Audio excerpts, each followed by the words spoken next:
Hi all, in this screencast I'll provide a simplified insight into the functionality of adjusting journal entries. Before we understand what adjusting journal entries are, we must understand that accountants record economic information under two bases of accounting.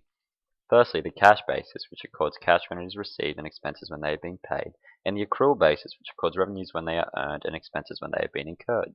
The accrual basis highlights generally accepted accounting principles and specifically an application of the revenue recognition principle and matching principle. Accountants therefore use this basis to record adjusting journal entries. It is important to note that adjusting journal entries are always constructed at the end of each period after the trial balance has been created, and they will always affect a revenue or expense account and never cash.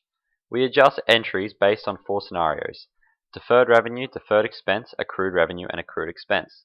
Based on the application of these scenarios, we post adjusting journal entries to a general journal and ledger, T accounts, to easily communicate the updated accounting information and make it simplified and easy to understand in order to construct an adjusted trial balance.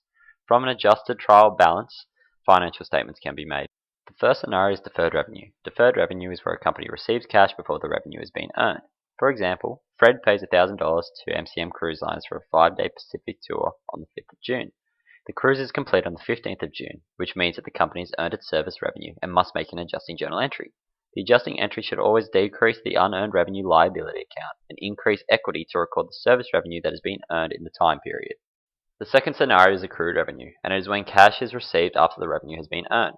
For example, Ted's law firm agrees to provide their legal services to a client for the amount of $3,500. The law firm completes their work on the 20th of May and bills the client on the 10th of June. They receive payment for the client on the 15th of June. What is the adjusting journal entry for Ted's law firm?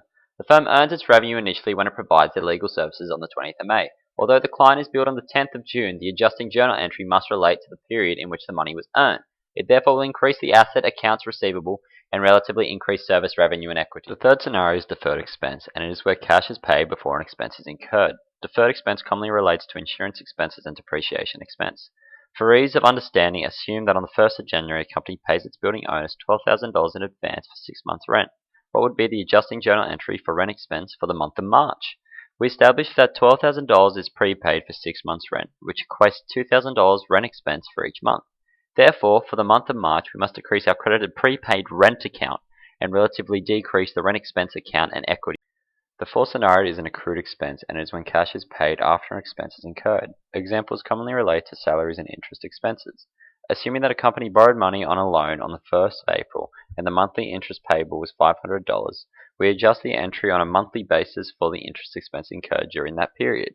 You must always increase the liability payable account and decrease the expense account and equity.